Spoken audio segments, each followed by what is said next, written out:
Welcome to Seek Reality with Roberta Grimes. Joyous conversations about what the afterlife evidence and modern science combine to tell us is true about our one reality. You have nothing to fear. You are eternal and you are perfectly loved. Knowing the truth changes everything. Now, here's Roberta. My dear friends, welcome to Seek Reality. I'm Roberta Grimes, and I'm thrilled you're with us today. As you know, if you've been sharing these visits with me for a little while, I've spent my life investigating the afterlife and the greater reality in which all of it happens, including, of course, this reality. But I've heavily favored all the happy stuff. I'm sorry, I'm a sissy. And luckily, nearly all the news really is happy, but there are some phenomena kind of here and there around the edges which are a little less happy, and nothing dreadful. There's no Satan overriding everything, nothing like that, but still some things that would be good to know about so you can perhaps better avoid them. And recently our guest here was Brian Allan, who's the author of Project Phenomena, Evaluating the Paranormal, lovely book, and editor of Phenomena magazine. He's all the way from the UK, and you'll love the way his voice sounds. Some of the phenomena he and I talked about that day were interesting, but kind of in the not-so-lovely area. And consequently, after that episode aired widely, I began to hear from people who found some of what we had said that day kind of troubling. So I've asked Brian to come right back to Seek Reality after only 6 weeks so we could talk about something I believe has never before been a Seek Reality topic, which is negative entities. If they're real, then let's talk about them and attack them head on. Let's discuss what they are, what they can do, what they can't do, and how people can protect themselves from influences of negative entities. So our guest this week, all the way from the United Kingdom, is once again Brian Allan. He's the author of 12 books about the paranormal, and he's another terrific White Crow Books author. Let's give John Beecher a plug. He's the publisher at White Crow Books, and he's assembled a wonderful worldwide family of authors in the field of afterlife and non-material studies. Barring none, they are the best.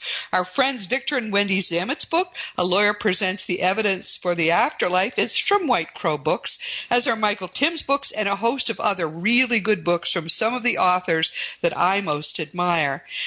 That White Crow imprimatur actually is kind of a good housekeeping seal, you might say, on any book in this field.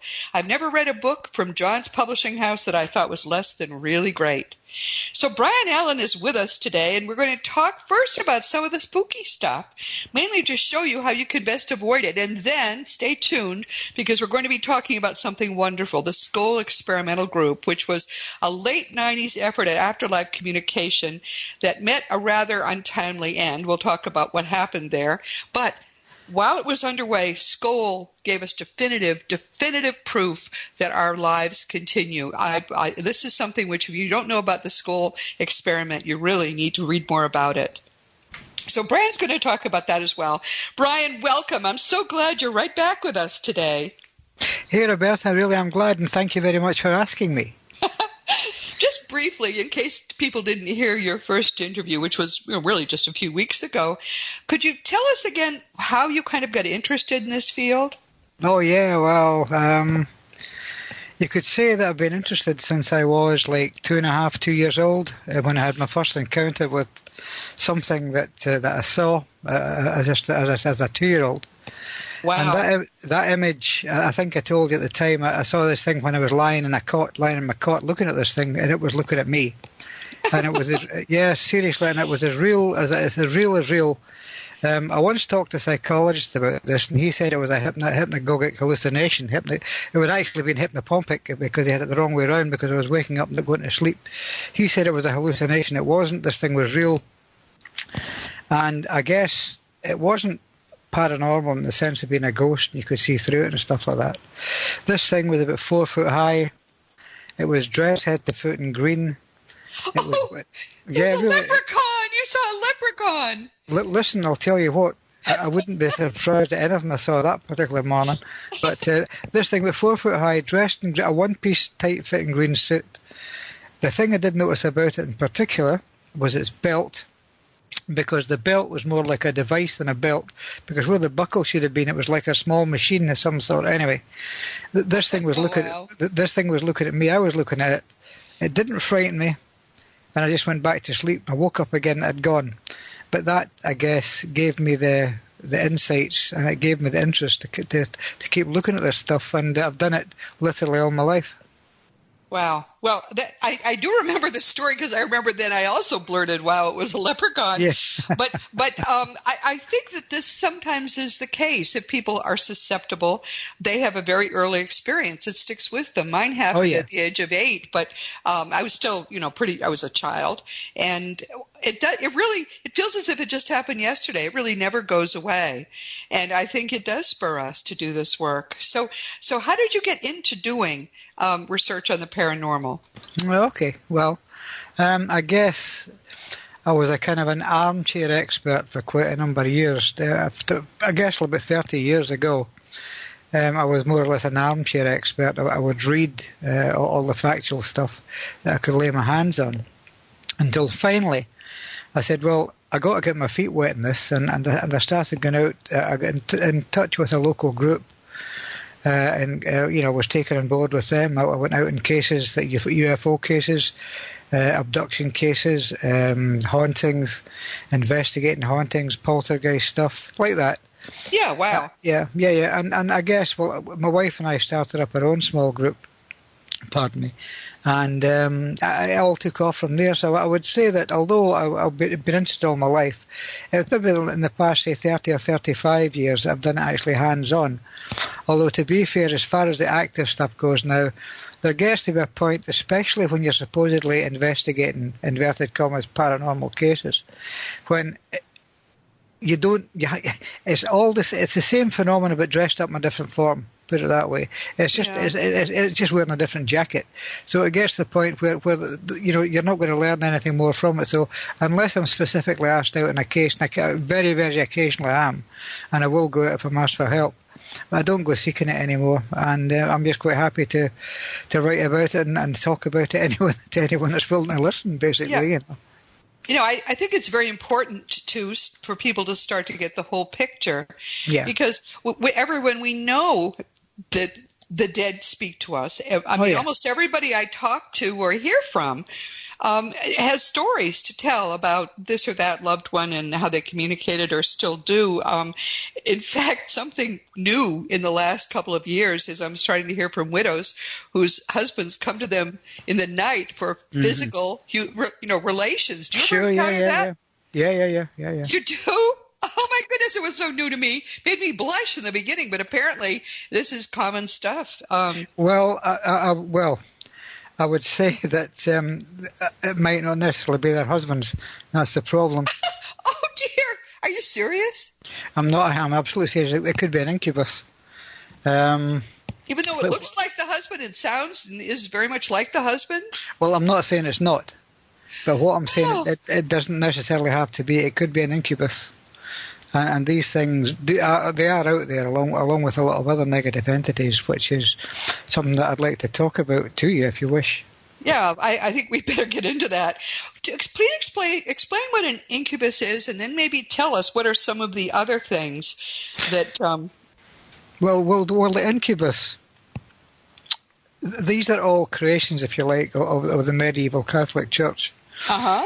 I suspect that the incubus was seen as a male spirit, if you like, that sought relations with females, whereas the succubus was a female spirit that sought relations with male people, with males. Really? I rather suspect this was because of, what is sometimes called nocturnal emissions in men, and I suspect that since the Catholic priests were supposed to be celibate, and therefore, they're no natural release, I suspect that they, like any other man, would have nocturnal emissions. And because this was seen as being a very bad thing rather than a natural function, the church had to blame it on something. So I guess... Oh, right. Yeah, so I guess they blamed it on spirits, seducing them in the night. But again, that's one of these things. But these things definitely are out there. I'm just trying to remember that there was a very good picture, a good film from back about the 1980s. It was about a woman that was repeatedly seduced by an entity. Was it Barbara Hershey? was in it, I think. Okay. Yeah, I think she was in it, and she played the woman that was affected. The name's gone. I can't remember what the name of the film was, but it was about this very thing. But as regard these negative entities, not just on the sexual side, but on the general side, I too have been affected by them. I've attracted them to me. There was one that I don't think I spoke about this the last time, but in the course of writing one of my books, I had just finished a chapter on the book. It was getting close to being, getting close to it. I was up to about 70,000 words, and that's usually enough for me for a book. Uh-huh. So I'd just finished researching this particular chapter, and I just finished writing the chapter, and literally just hit the full stop on the keyboard, and I went cold in a microsecond, but it wasn't from the outside in, it was from the inside out. I just went absolutely frozen cold, and I went, oh no, not again, because this has happened to me before. Oh, yeah, what I'd been researching was the Black Mass, and I'd gone into some depth. And what I'd succeeded in doing was, because if you like, I'd been gazing into the abyss. And when you start gazing into the abyss gazes right back at you. That's true. Yeah. That's right. And I think something had just dropped by to let me know it was there. Now, I sat up for a few seconds and I said, I'm thinking, get out, go away, leave me alone. Yes. And I warmed up and I felt okay. Well, a little bit later on, well, that night in point, in fact, my wife and I are in bed, and it's about 2 a.m. Then all of a sudden I woke up, and it wasn't like just a gradual, I was awake, I was wide awake. And I realised my wife was wide awake as well. And we could hear something scratching on the walls. It was scratching on the ceiling. It was scratching on the floor. We could feel it in the upstairs bedroom. The two upstairs rooms, the two bedrooms now, and a sort of toilet up the stairs. They're both empty because the kids have long gone. They're just empty rooms now. But we could hear furniture getting bumped about. Something was bumping and furniture moving it around. So, and I can honestly say, hand on heart, Roberta, seriously, I was frozen with fear. Oh, sure. I was terrified because I knew I'd brought this into the house. So my wife and I laid there, terrified to move, I guess, for about 3/4 of an hour. And gradually the sounds, the scratching, the bumping all went away. And it all died off, and eventually went back to sleep. Well, my wife went out to work, and I get up. We both get up, we had breakfast and stuff. My wife went to work. So I went round every room in the house and cleansed it. And I made sure that every single room in my house, every door, window, every part of every room, attic, everything were cleansed. Pardon me. And fortunately, it's never come back, and that will be about, I guess, 4 or 5 years ago. Pardon me, and I haven't had any trouble since. But prior, there was a point, there was an encounter, shall I say, a few years prior to that. It was one of the cases that really took me off the fence as far as the existence of an afterlife went. I'd been out on an exorcism, if you will, with a couple of good psychics in a little old hotel that dates back, I think the original building dates back to about 1700 or 1680, something like that. And we'd located an entity that was on a staircase in this old hotel. And the two mediums got rid of it. They managed to send it back because it was a woman that had thrown herself down. She'd actually thrown herself down the staircase. She'd killed herself in the staircase, but she was pregnant at the time. Oh. And what actually happened was that the two mediums reunited the spirit of the woman with her dead baby, and she just left, and that was it. Yeah, it was incredible. That's kind of beautiful, actually. It was absolutely, it was beautiful because you could actually feel the tension on that staircase. It just drained away like water running out of a tap. Oh. You could feel it was like the whole building went, it just sighed. Of course.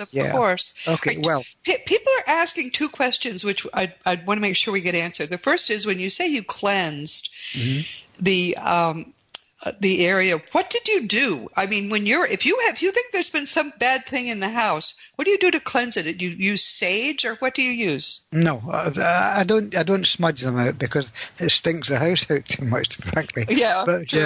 But what I tend to do is I use salt and water. And you don't have to have any fixed form of prayer, or there's nothing religious involved in this. You just tell them to get out. Yeah. And you make it very, very clear. If you want to cuss and swear, cuss and swear. If it makes you feel any better.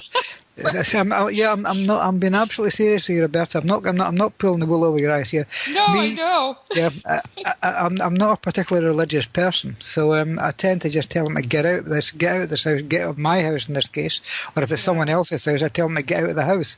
You're only upsetting the people, and besides these things, I've got no right to be here. And it's only through us that they get here in the first place. So I went around every room in the house. On that occasion when this thing had visited us in the night, and I actually told it to get out. I sprinkled every window, windowsill, every door, front door, back door, the whole thing, every room, sprinkled with a few drops of salt and water. And just asked it to get out. Unfortunately, it has never come back. But the first time this happened to me, as I said, was in this hotel. That something had attached itself to me and come back to the house with me.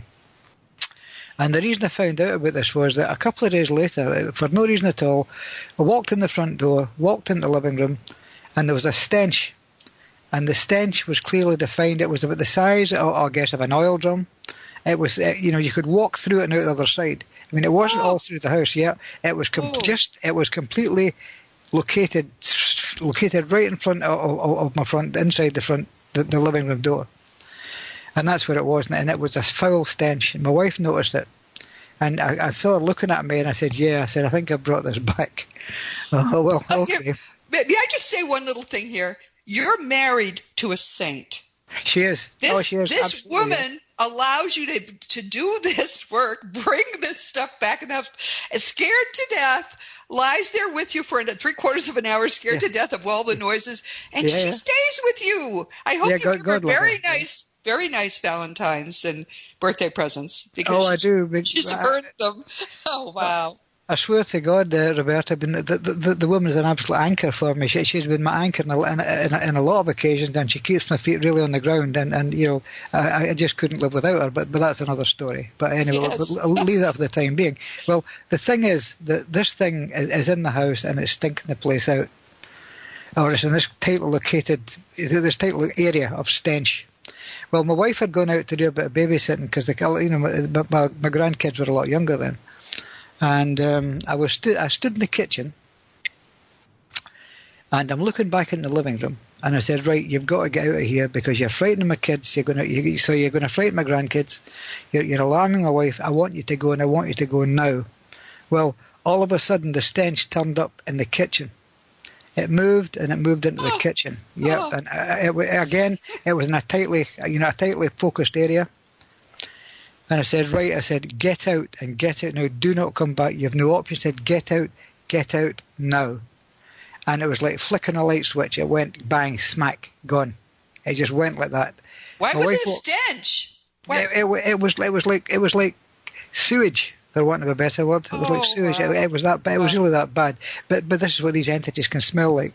Anyway, it went, and my wife came back into the house, and she said, "Oh, it's gone." I said, "Yeah. I had a word. I had a word with it, and it left. And unfortunately, nothing has ever come back in the house since. In fact, I've had psychics and mediums come into the house and actually tell me that this is the most psychically neutral house they've ever been in. Which is great. Yeah. Which is absolutely great. That there's nothing good, nothing bad. The house is just flat, empty, calm. It's just a peaceful house. And in fact, with people from Ireland staying with us a couple of weeks back, a guy called Barry Fitzgerald and his wife had come across, and Barry and his wife, they made the same comment about the house. It was one of the most peaceful houses they've ever been in. And which I suppose is a nice thing to say because it's a nice house. I mean, the house was built in 1785. And so it's been around a long time. There's a lot of stuff happened in it, but I've been able to calm it down. So anyway, there you go. Now, everyone, please understand. Brian does this work. You're not going to have these things happen to you unless you court them. But when you look into isn't that true? Well, when you look into the abyss, or when you call in these entities, or if you play with negative ideas like Satanism and stuff like that, you will absolutely have some awful experiences. Oh, for sure. I'm going to ask Brian to talk about some of what the sort of major types of negative entities are. But first, I'm just going to remind you of what that negative energy is. nothing that exists except what we experience in a dim way as human consciousness. Consciousness exists in a range of vibrations. We've talked about this last time. From the highest, which is perfect love, to the lowest, which is abject fear, hatred, anger, negativity. All the worst emotions are at the lowest level. Well, these entities are negative because they're vibrating at such a low level, and many of them feed on fear. So what they're trying to do is scare you. You'll be afraid, and it feeds them. I don't understand the mechanism, but that's what I've been told. And what would you like to add? Anything you'd like to add to that? Sure. Well, what you're actually talking about is psychic vampires. Because that is the term that's been laid on them, is psychic vampire, and it just about fits what they are as well. That you're quite right, of course, that they will they will frighten you to make you frightened, so that you'll generate this negative energy which they feed on. So they keep feeding it back into you. So they keep like a cycle going. Keep you frightened, keep them fed, and they're happy. So the only way that you can break that is by just telling me, or if you can't do it, get somebody else in the house that can, tell them to get out and just make sure they leave the house. But you've got to change your mindset as well, because there's no two ways about it. The more often you engage with these sort of things, because bear in mind that these things that come out of the pit, they are not human, never have been human either. For want of a better word, you call them demons, if you like, although demons is a term that can also be translated as teacher, which is quite strange as well. No, but that's strange, yes. yeah, but you could call them demonic in nature, which is, again, is just a handle, just a title. Negative entities or lower astral entities is another term I've heard used. Yes. Yep. Which is extremely accurate. That I've encountered them as well. But fortunately, in some instances, I've actually had very good mediums working with me at the time who were able to deal with that aspect of it, and it never actually so bothered us at any time. But yeah, these things can and do latch onto you. There is no real protection. I've heard them saying, imagine yourself surrounded by an aura of blue light is one, or white light sometimes. Yes. Blue light usually. And that seems to work. I don't know if the sense that blue has its own frequency, if you want. I think they actually call them color temperatures.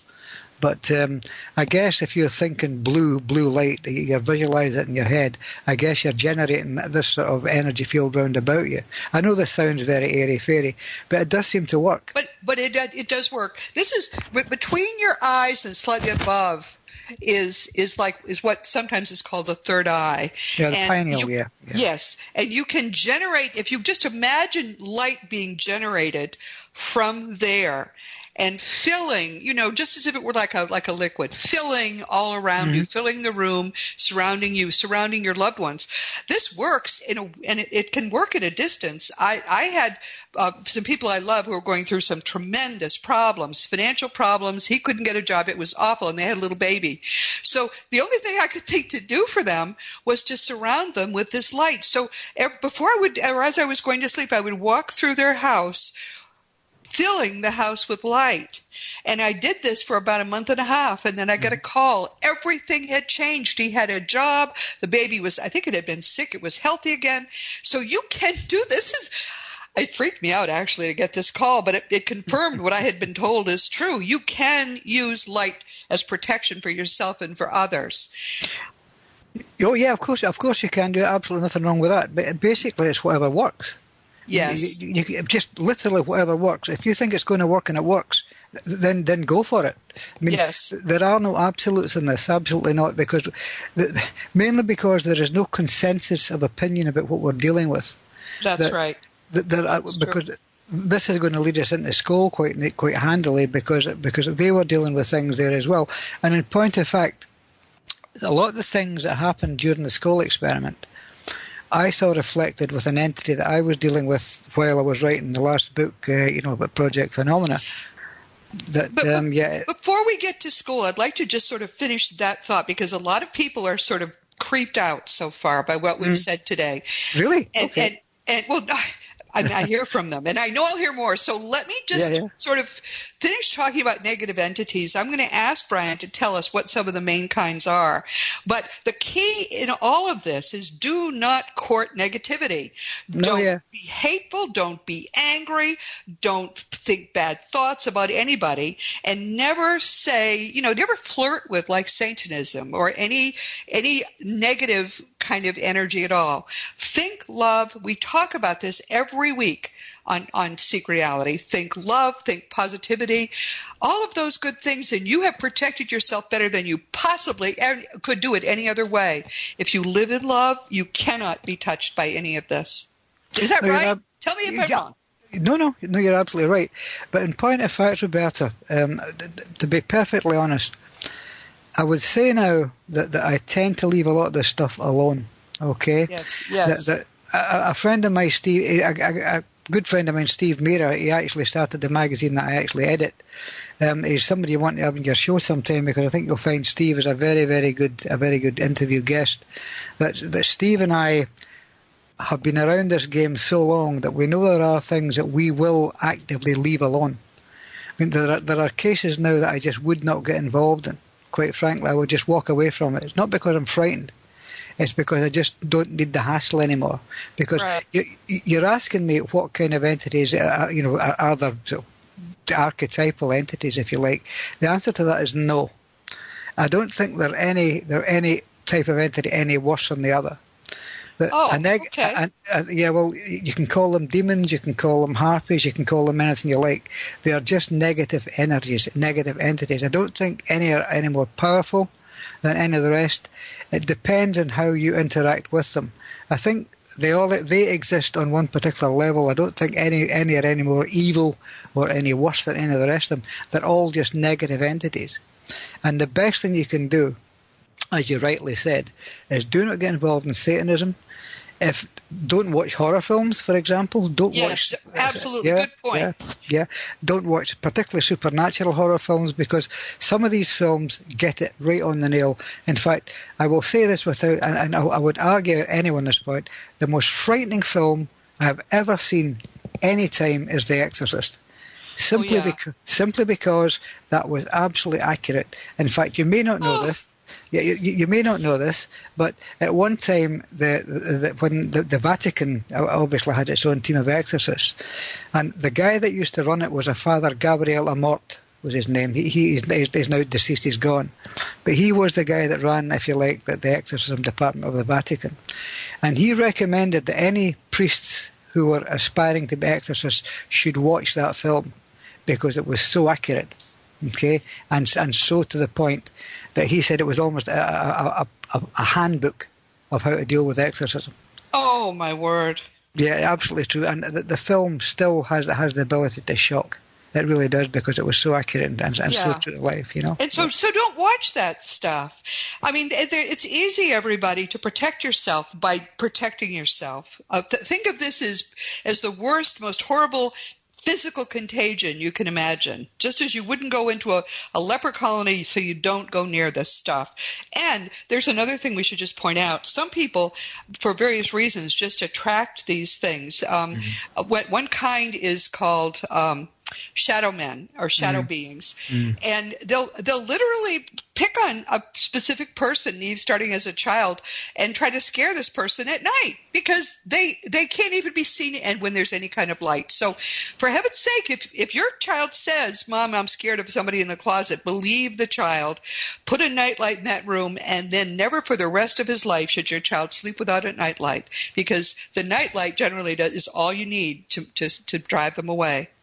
Well, Roberta, can I just say? Yes, please. A lot of people don't really realise this, that I think that one of the reasons that I had my encounter at 2 years old, and that a lot of kids have these, if you like, invisible friends that they talk to, because my son certainly did. He used to talk to this man that came into his room, sat in the bottom of the bed and used to talk to him. We used to hear him talking to him, long conversations with him. But the thing is that really, children's minds exist naturally in the alpha state. Okay, they just do. And the alpha state, as you probably know, is one of the prerequisites for having a paranormal experience. Right. So kids, if you like, are already locked and loaded. to have these experiences. Wow. And it's only as we get a little bit older that our minds, our brains operate in slightly different frequencies, alpha, theta, delta, and all the rest of it. Yeah. That they operate anyway in the alpha state, so they are very, very likely to have these experiences. So this is why if a kid say that somebody's in the room and they're talking to them, as long as they're not harming them, leave it alone, because they'll go anyway. Eventually, they will just go. So that's a wonderful point. If the child's not afraid, then everything is fine. Sure. My grandchildren had invisible friends too. But if your child is afraid of the dark or says there's somebody there in the dark, believe the child. Get a nightlight. That generally fixes the problem for good. So, all right, that's all good. So you can protect yourself, and even the best way to protect yourself is never even go near this stuff. Sure. But now let's talk about Skoll. Now this Skoll was 96 to 99 or something like that. Tell us this story. Okay. There is a little village called Skoll. Okay, it's near a place called Dis in Norfolk. And that isn't Norfolk, Virginia. That's Norfolk here in the UK. Okay, which is on the east coast of England. And this group of people, led by a guy called Robin, whose name, oh God damn, the name is Robin Foy. Robin Foy. I've spoken to him a couple of times on the phone. Yeah. Robin and some associates decided that they were going to try and attempt to get categorical proof that there was an afterlife. Okay, and they were going to try and do it in if you like, inverted commas, scientific methods. And they were going to get a lot of, if you like, overseers, mentors, like from the SPR, the Society for Psychical Research, and various reputable organisations to come and oversee the experiments they were doing. So that, if you like, the purpose-built this room down in the basement of a cellar. There was only one way in, one way out, a flight of stairs down into it.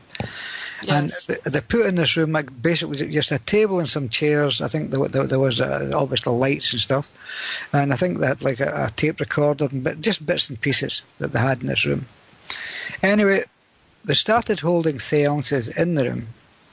And just that stuff happened. I mean, they were able to make contact. Mrs. Bradshaw was one of the women that one of the entities actually spoke to them. There were several of them. In fact, unfortunately, one of my friends called Nick Kyle, he was actually present at some of the stuff that went on in Skoll, and he can actually vouch for some of the stuff that he saw. One of the strangest things he saw at Skoll, and he said, it was for all the world like a little spaceship. This thing is just float. Yeah, really, seriously. This thing, little rocket, and it's floating around the room. There's like flames coming from the back end of it, and it's floating around the room. Yeah, absolutely. I mean, so that's what I thought. Wow, you know. Yes. Yeah, they saw all this, but the point is, they were getting physical manifestations. They were being touched by things. They were able to hold hands with things that were manifesting, and the hands weren't warm and weren't cold and clammy. They were warm, just like human hands. Yes. But the thing is, the hand stopped. There was no wrist. There was no arm. Yes. I remember reading that. Yes. Yeah. But the whole point was that at Skoll, they were carrying on. They were taking film. They were getting film stock used, 35mm. This is before digital photography was really anything like, commonplace. They were just using 35mm film to get a lot of these images. And some of the images were of faces. There were people. But the strangest image of all, and it was one that when I was reading the book, in fact, if you can get it, it's called The Skoll Experiment by Grant and Jane Solomon, is the name of the book, Grant and Jane Solomon. It's an absolute definitive work on this. And they produced an image, and they called the entity and image, they called it blue. Okay, and they called it blue simply because there was like a blue wash over the film. It was just the way it came out. But this entity was there. This is a grey alien. And I swear to God, this is what it is. It's a multidimensional entity, and it's a grey. It's one of the greys. Okay? Oh, my goodness. Wow. Now, they were able to establish that there are various levels of reality apart from ours. There's some on one side and some on the other, and ours is like a highway through the middle of it all.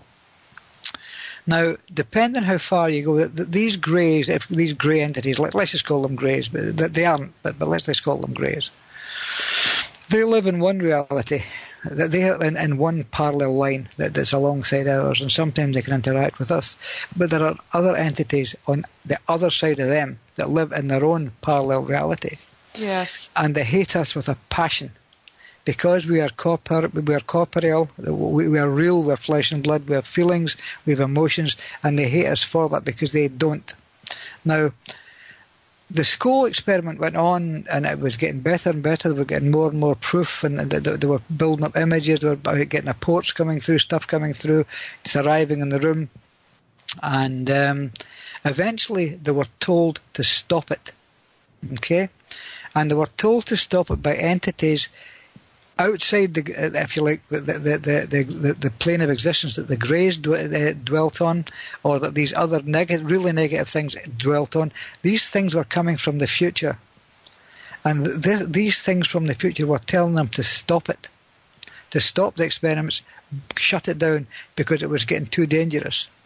Now, they didn't specify what the dangers were, but they specified it was too dangerous, they should stop it, and as far as I know, it's never been restarted. And that was like getting on for, 19, 20 years ago. Yes. Although Nick Kyle, he's wanting to restart it up here in Scotland, and I think he was kind of half hoping that I'd get involved in it as well, but it's a fair distance to travel where he lives, and so it wouldn't be really too practical. Well, it would be practical, but it means like a couple of hours travelling both ways. But yeah, Nick would like to start it up again. But there's a lot of scope for things to go wrong when you get involved with this, and you need to be very sure that you weren't taking anything that you shouldn't be taking home with you. You know, that everything that you did there would be left there, and you could walk away from it, and you'd be safe. Now, the strange thing is, this is where what happened with Skoll, and the fact that they were told to shut it down because it was getting too dangerous, and this instruction was coming from the future. That this is where it ties into Project Phenomena, and especially this entity called Becky that I mentioned. The fact that I devote a whole chapter to this entity called Becky because it's fascinating. Absolutely fascinating.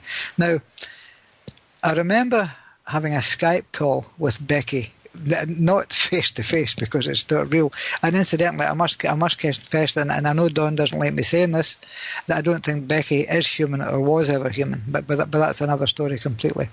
Yeah, okay. But the whole thing about this Becky is, I'm having the Skype call ostensibly with Don, but Don is talking to Becky via an Olympus digital recorder, and he's relaying the questions to Becky that I'm asking, and sometimes he's having to interpret what she's saying, but sometimes I can hear them quite clearly, so I can actually hear what this thing's saying to me, what it's replying to me.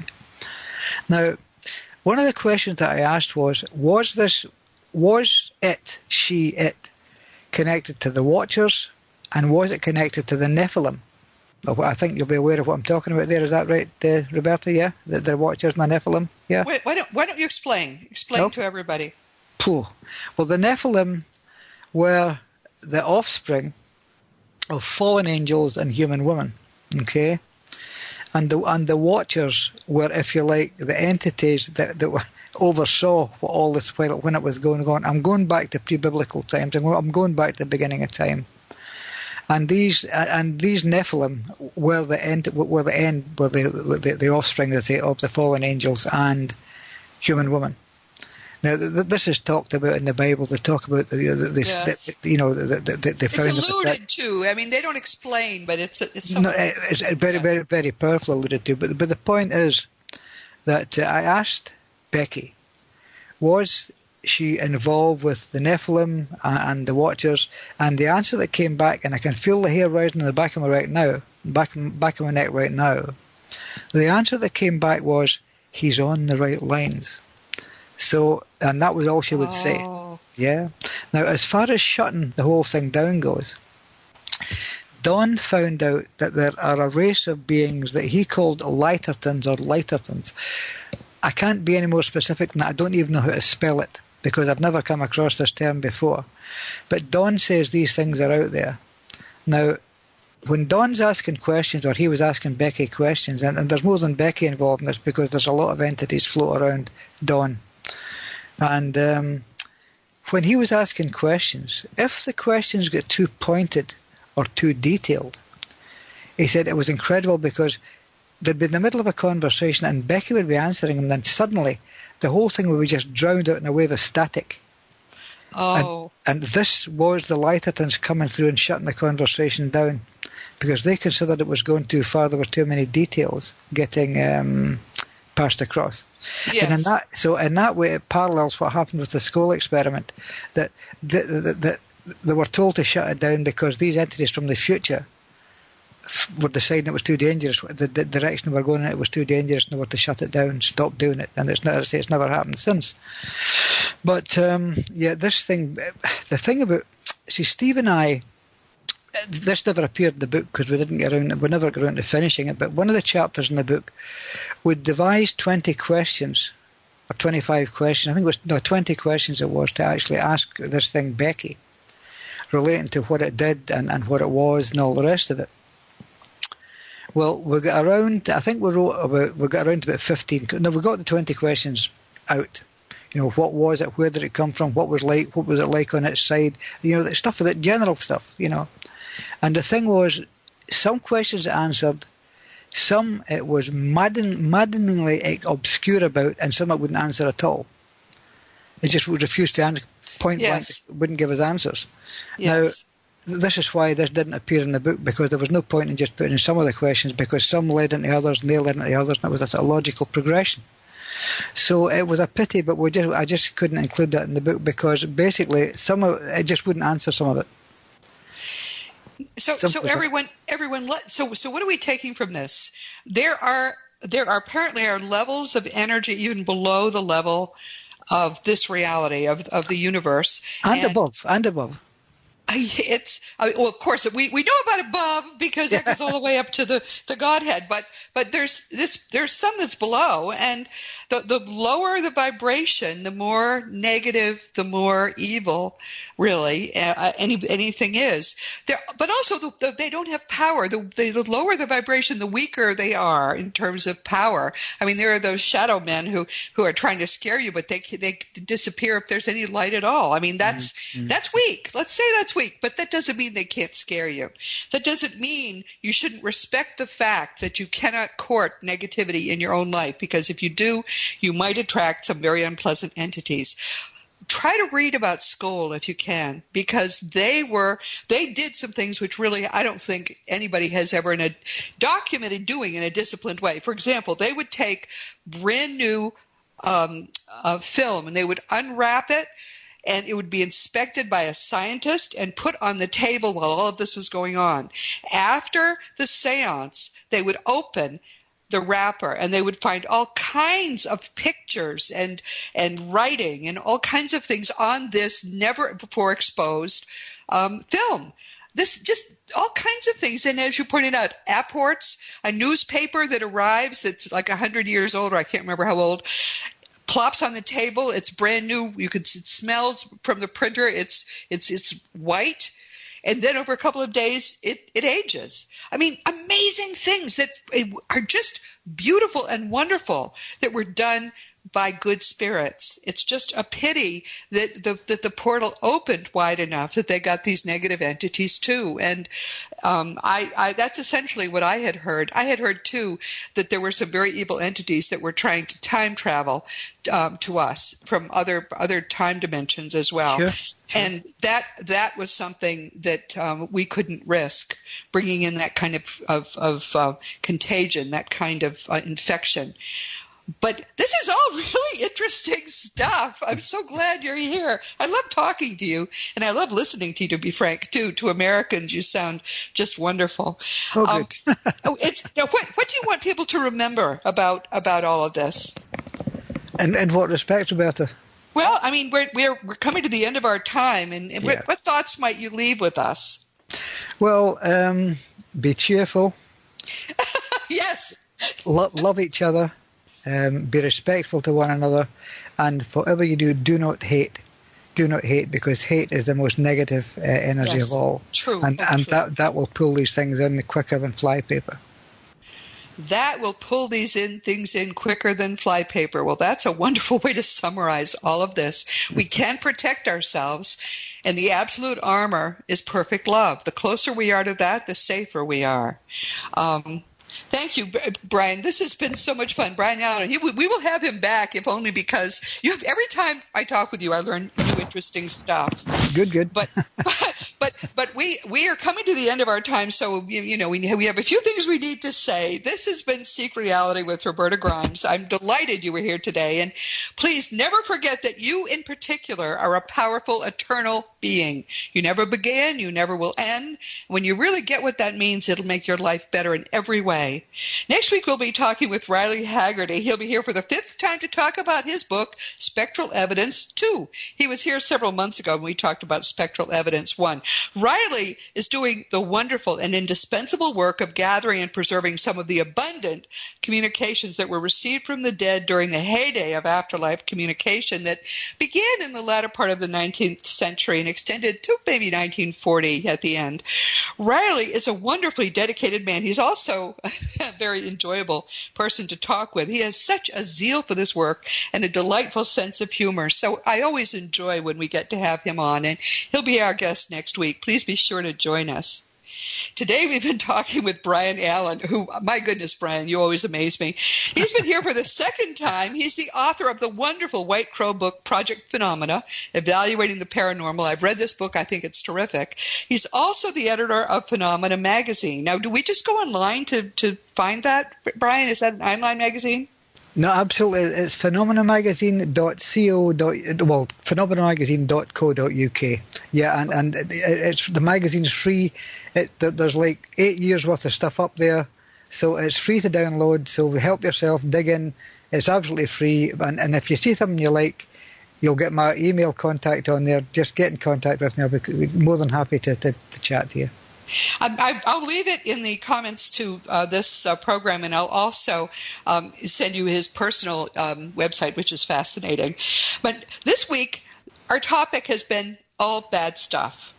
I don't want to know about this stuff, but forewarned is forearmed.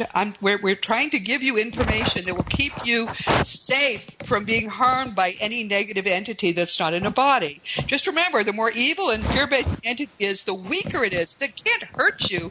It can, though, make you absolutely miserable and scared to death. So keep these things out of your life. It's not hard to do. Just be perfectly loving all the time. So long as you keep your mind based in love, you have nothing to fear.